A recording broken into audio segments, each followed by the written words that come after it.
এটা 32 গ্রাম অক্সিজেন। কেউ নাই গ্রাম জায়গা। দাঁড়াও, রেকর্ড করে রাখবো, তখন পুরোপান দেখবে, সমস্যা কি।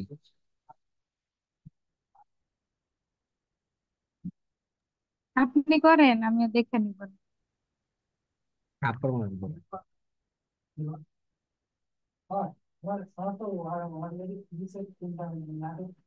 আবারে বলে। বলো।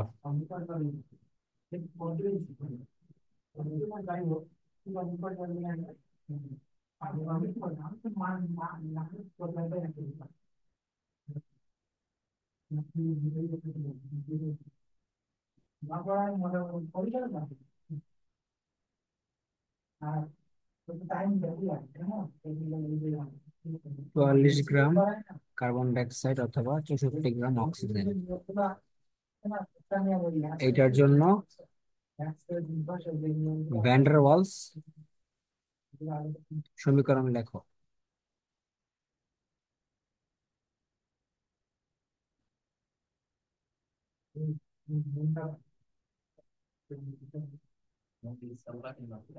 তো এইটা থেকে দেখো, এটা কিভাবে বের করবা, জাস্ট শুধুমাত্র এন এর মান বের করবা।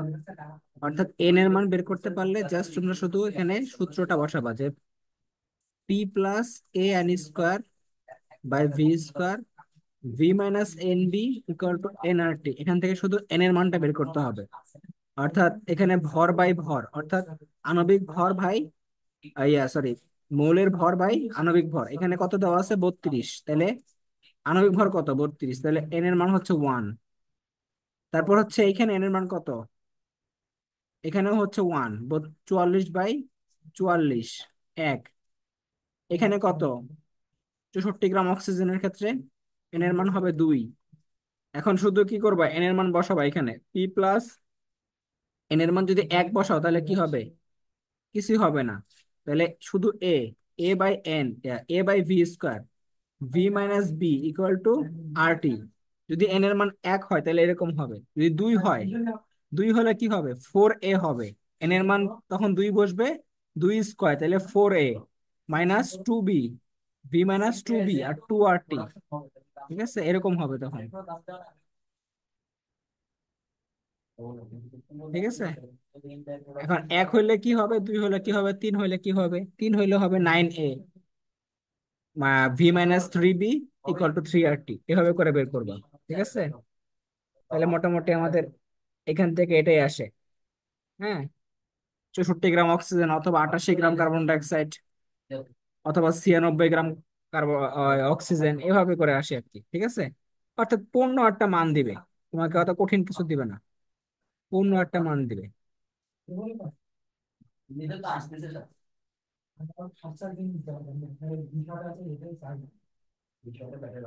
আচ্ছা, এখন দেখো আর কয়েকটা অঙ্ক করাই। হ্যাঁ, দেখো, স্থির তাপমাত্রা, স্থির তাপমাত্রা ও 1.5 এটিএম চাপে একটি নির্দিষ্ট ভরের অক্সিজেন এর আয়তন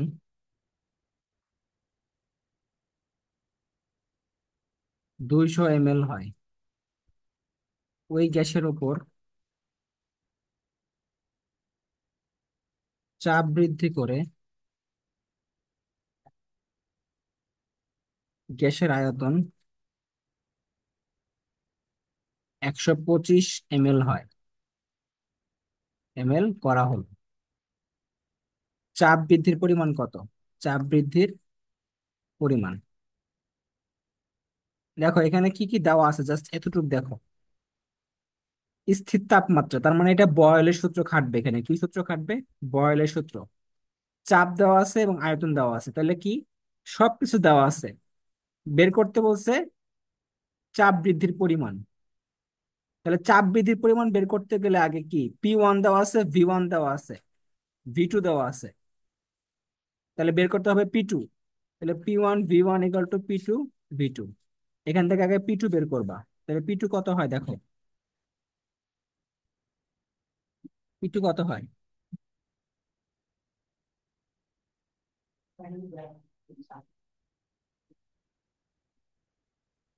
এখানে পি2 কত হবে?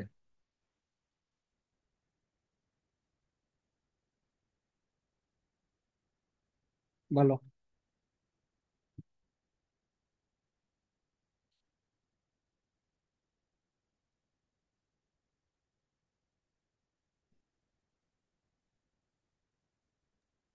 0.9375। কত? 0.9375। একটা থাপ্পড়। 1.5 ইন্টু 200/125 কত হয়? ও, উল্টাটা লিখছি। তুমি তো উল্টাটা লিখবা। তুমি আগে দেখো না, সূত্র বসাতে পারো না? নিজে নিজে করো।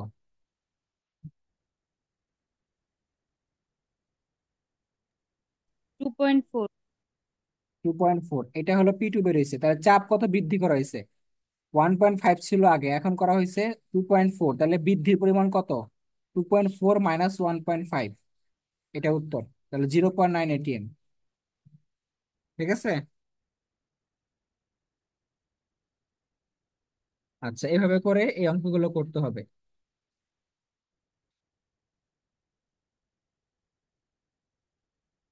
দেখো, এটা এটা করো। 27 ডিগ্রি সেলসিয়াস তাপমাত্রায় 100 কিলো প্যাসকেল চাপে 0.2 মিটার কিউব আয়তনের একটি গ্যাসকে একটি সিলিন্ডারে ভর্তি করা হলো। সিলিন্ডারে ভর্তি করা হলো। গ্যাসটিকে 27 ডেসিমিটার কিউব আয়তনের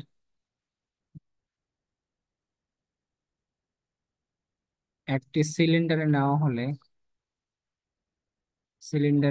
হলে এগুলো কিন্তু প্রশ্ন তুলবা, এগুলো কিন্তু পরীক্ষা দিব আমি। নেওয়া হলে চাপের কি পরিবর্তন ঘটবে? চাপের কি পরিবর্তন ঘটবে? দেখো এখানে কি কি দেওয়া আছে। একটা তাপমাত্রা দেওয়া আছে, এটা নির্দিষ্ট তাপমাত্রা 27 ডিগ্রি। 100 কিলো প্যাসকেল চাপে 0.2 মিটার কিউব আয়তনের একটি গ্যাসকে সিলিন্ডারে ভর্তি করা হলো। অর্থাৎ চাপ P1 দেওয়া আছে এবং V1 দেওয়া আছে। আর বলা আছে যে গ্যাসটিকে 27 ডেসিমিটার কিউব আয়তনে আরেকটি সিলিন্ডারে নেওয়া হলে চাপের কি পরিবর্তন হবে? তাহলে V2 দেওয়া আছে, কি বের করতে হবে? P2। তাহলে V1 কত দেখো। V1 দেওয়া আছে 0.2 মিটার কিউব। এখন এটা কি তোমার লিটারে দেওয়া আছে? লিটারে দেওয়া নাই, কিন্তু এটা কিন্তু লিটারে দেওয়া আছে, যেটা V2। V2 কিন্তু কিসে দেওয়া আছে? লিটারে দেওয়া আছে। ডেসিমিটার কিউব মানে কি বলতো? লিটার। আর মিটার কিউব মানে কি? 1 মিটার কিউব মানে হচ্ছে 1000 লিটার। তাহলে এটাকে কি করতে হবে? 1000 দ্বারা গুণ করতে হবে। কি করতে হবে? 1000 দ্বারা গুণ করলে আমাদের কি পাবো? আমরা লিটার পাবো বা ডেসিমিটার কিউব পাবো।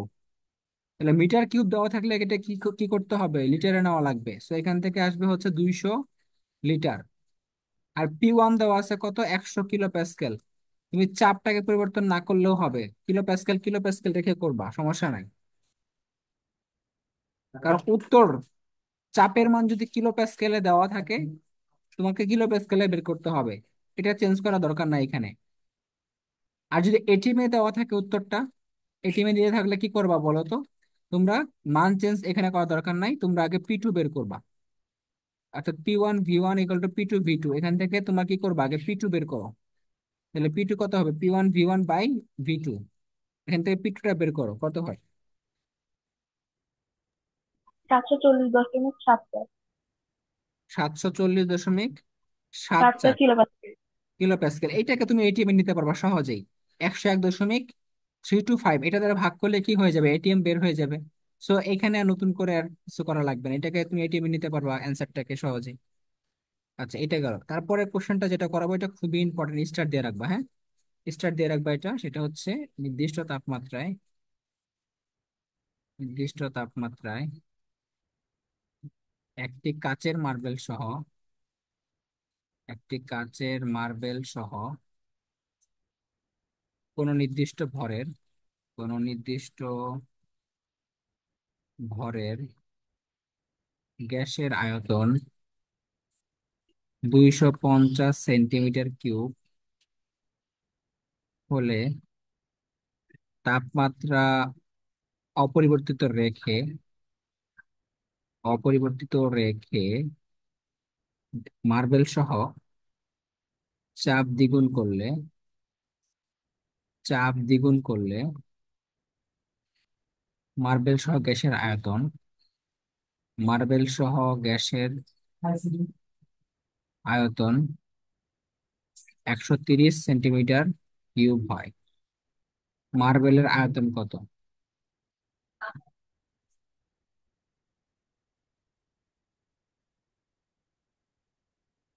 আচ্ছা, তাহলে এখানে দেখো, বলছে নির্দিষ্ট তাপমাত্রায় একটি কাচের মার্বেল সহ নির্দিষ্ট ভরের গ্যাসের আয়তন কত হয়? 250 সেন্টিমিটার কিউব। তার মানে এই 250 সেন্টিমিটার কিউবের মধ্যে কার ভর আছে?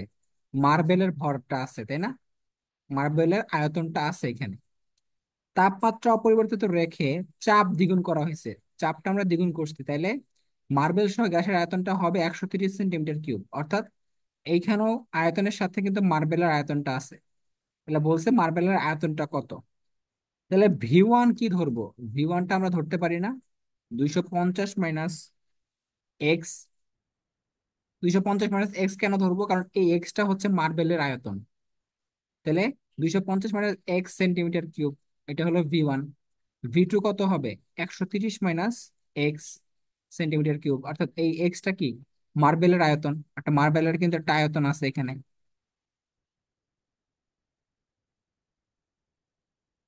ঠিক আছে?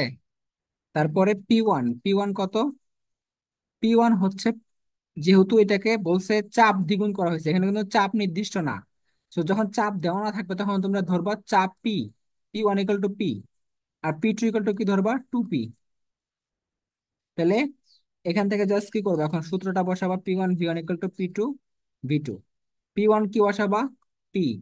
ভি ওয়ান বসাবা হচ্ছে 250 - এক্স। পি2 বসাবা কত? 2পি। তাহলে পিপি কাটায় চলে যাবে, তাহলে পিপি নিয়ে আর কোনো কথাবার্তা নাই। ভি2 কত হবে? 130 - এক্স। এখান থেকে এক্স এর মানটা বের করো। এক্স এর মানটা বের করলে হয়ে যাবে। উত্তর 10 হবে, হ্যাঁ।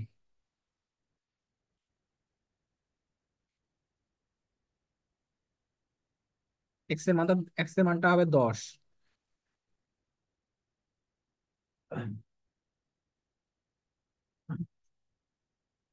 আচ্ছা, এবার আসো আরেকটা অঙ্ক, এটা স্টার দিয়ে রাখবা, হ্যাঁ, যেটা করাবো এখন। অবজেক্টিভের জন্য ইম্পর্টেন্ট, এই জন্য স্টার দিতে বলতেছি। একটা পুকুরের তলদেশে একটা পুকুরের তলদেশে তুমি এটা কোথায় করছো সাবা? কোন অধ্যায় করছো ফিজিক্সের? আইডিয়াল গেছে।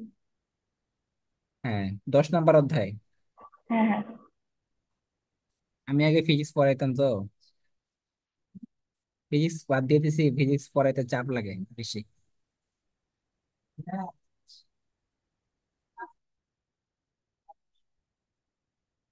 কয়েকটা অধ্যায় রেকর্ড আছে অবশ্য, বুঝছো? দেখতে পারো যদি কোনো সময় সময় পাও।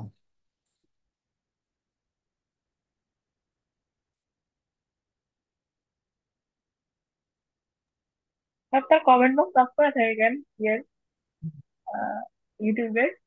কমেন্ট বক্স, ওইটা এটা আমি বুঝতাম না আসলে কমেন্ট বক্স অন করে কেন, বুঝছো? এখন তো অন থাকে মনে হয়, নাকি? ও আচ্ছা। প্রথম প্রথম বুঝি নাই আর কি।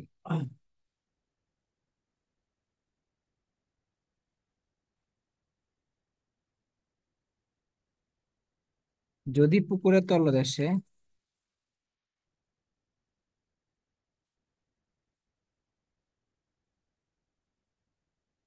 200 ml আয়তনের একটি বুদবুদ থাকে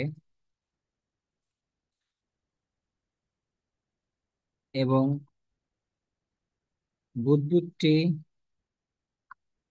সর্বোচ্চ 6 গুণ প্রসারিত হতে পারে,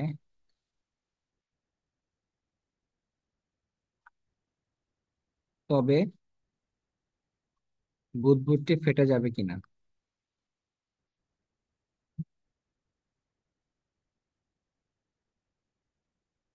তবে বুদবুদটি ফেটে যাবে কিনা।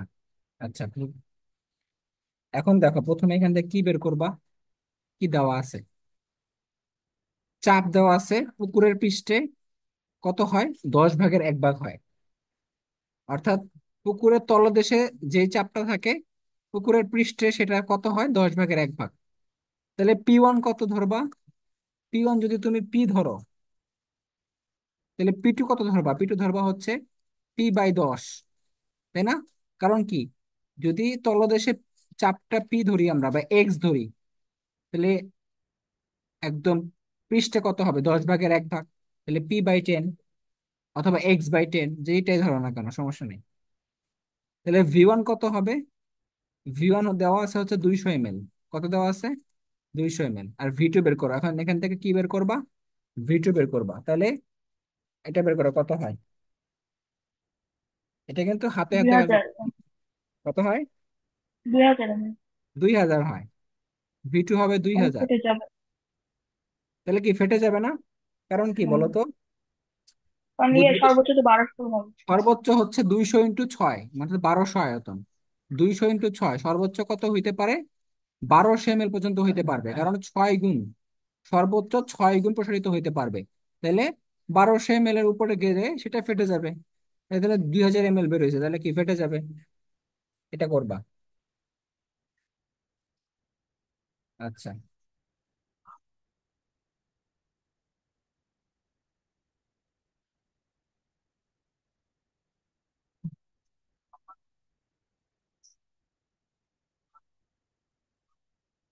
এখন আসো আর একটা অঙ্ক করি।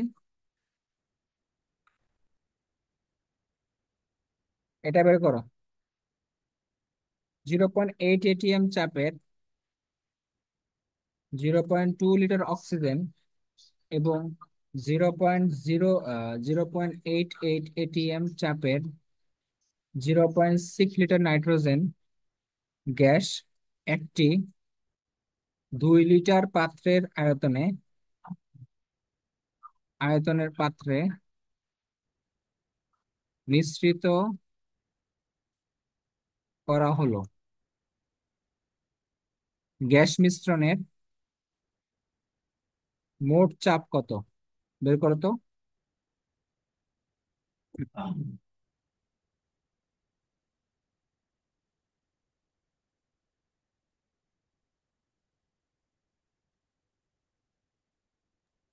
0.334।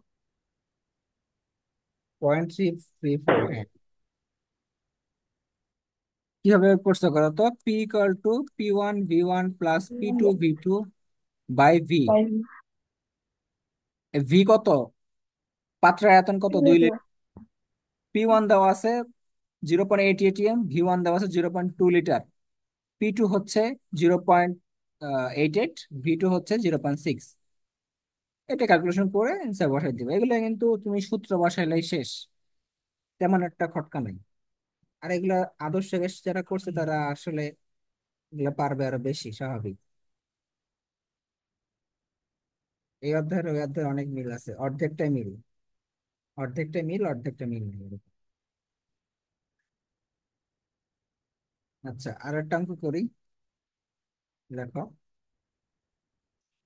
একটি নির্দিষ্ট ভরের একটি নির্দিষ্ট ভরের গ্যাসের প্রাথমিক তাপমাত্রা গ্যাসের প্রাথমিক তাপমাত্রা 27 ডিগ্রি ছিল।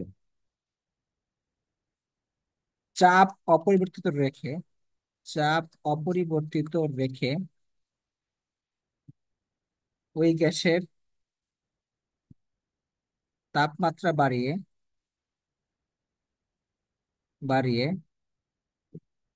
প্রায় আয়তন 3 গুণ করা হলো। তাপমাত্রা বৃদ্ধি কত? তাপমাত্রা বৃদ্ধি কত? তাপমাত্রা বৃদ্ধি কত?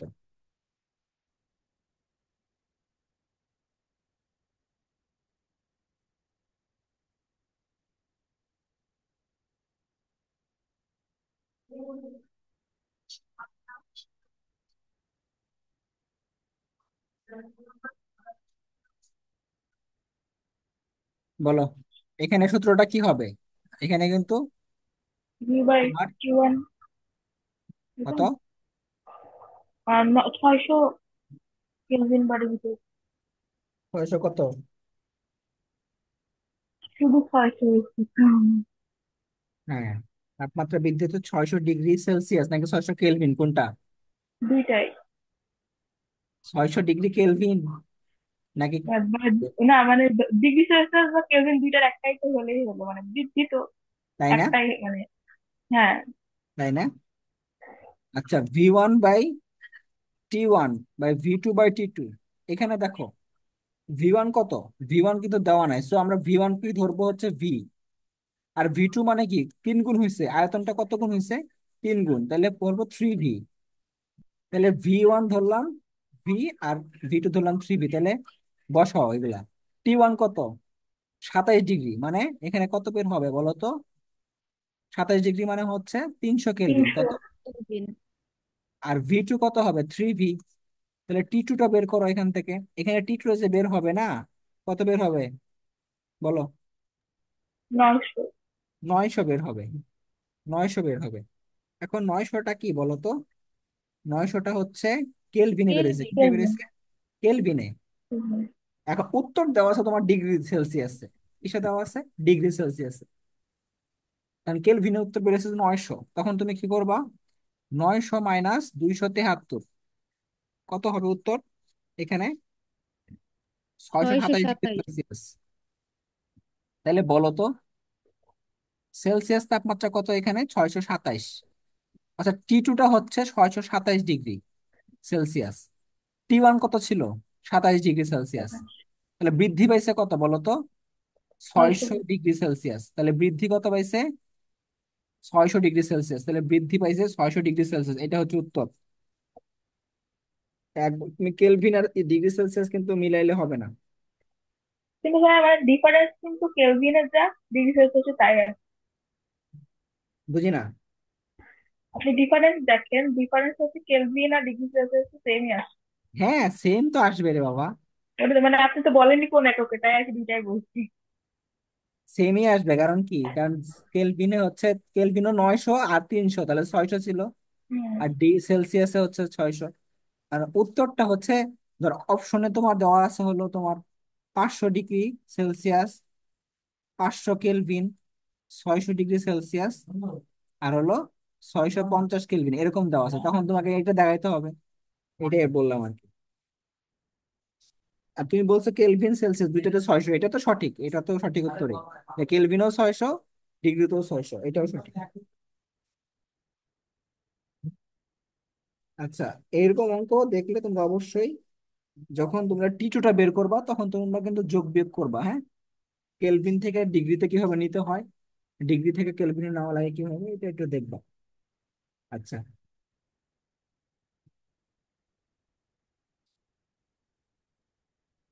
এই অঙ্কটা করো দেখি পারো কিনা। প্রথম অঙ্কটা একটু সহজ থাকবে, দ্বিতীয় অঙ্কটা একটু কঠিন থাকতে পারে। নির্দিষ্ট তাপমাত্রায় নির্দিষ্ট পরিমাণ কোনো গ্যাসের তাপমাত্রা 27 ডিগ্রি সেলসিয়াস হতে, তাপমাত্রা 27 ডিগ্রি সেলসিয়াস হতে কত বাড়ালে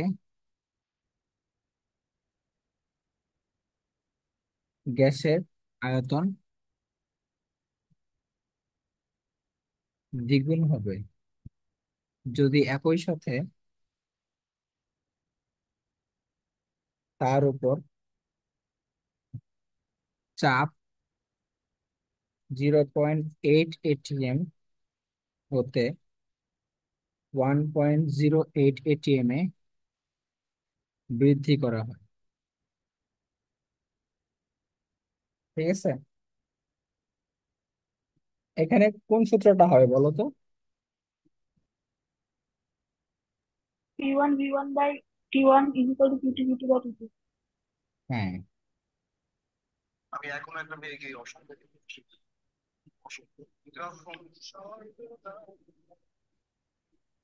অর্থাৎ সমন্বয় সূত্রটা হবে সমন্বয় সূত্র। 510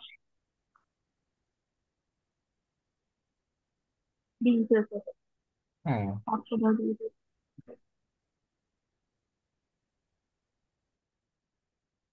তাহলে তাপমাত্রা বৃদ্ধি পায় কত?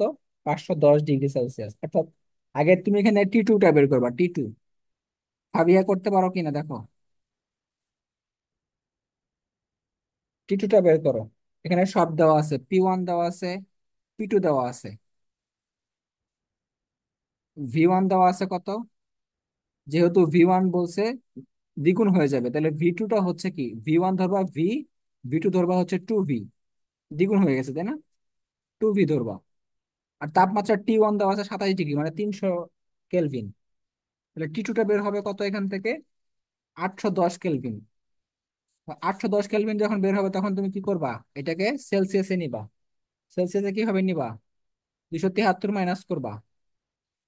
মাইনাস করবা, তাহলে কত হবে? 537 ডিগ্রি সেলসিয়াস। এখন তুমি কি করবা? 537, আগে ছিল 27, এখন হচ্ছে 537, তাহলে কত বৃদ্ধি পাবে? কত বৃদ্ধি পাবে হচ্ছে 510 ডিগ্রি। তাহলে এটা হলো উত্তর, 510 ডিগ্রি বৃদ্ধি পাবে।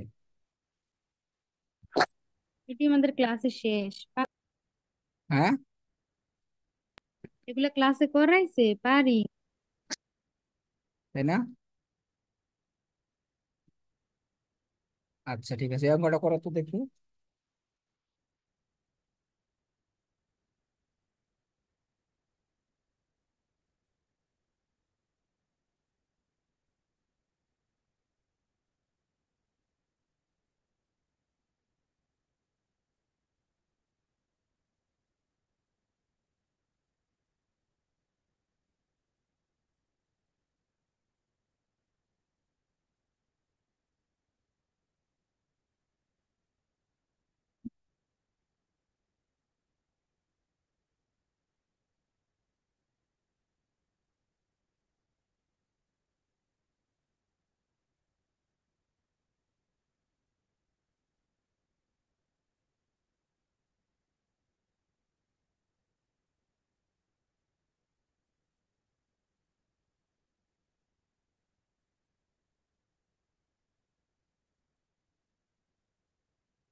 আচ্ছা, এই অঙ্কটা করো।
ভাই তুমি জলের বাষ্পের চাপ দিয়ে কি করতে হবে আমি পারবো না।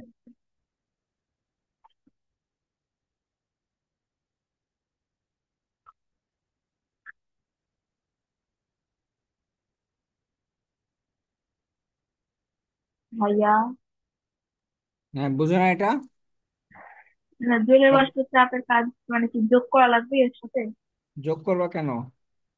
তাহলে এখানে কি বলছে, করবো? প্রথমে কি বলছে, 17 ডিগ্রি সেলসিয়াসে এবং 99.99 কিলোপাস্কাল চাপে পানির উপরে এত মিটার কিউব হাইড্রোজেন গ্যাস সংগ্রহিত আছে। হুম, আদর্শ উষ্ণতা ও চাপে শুষ্ক গ্যাসটির আয়তন হচ্ছে ভর কত, এটা বের করতে বলছে।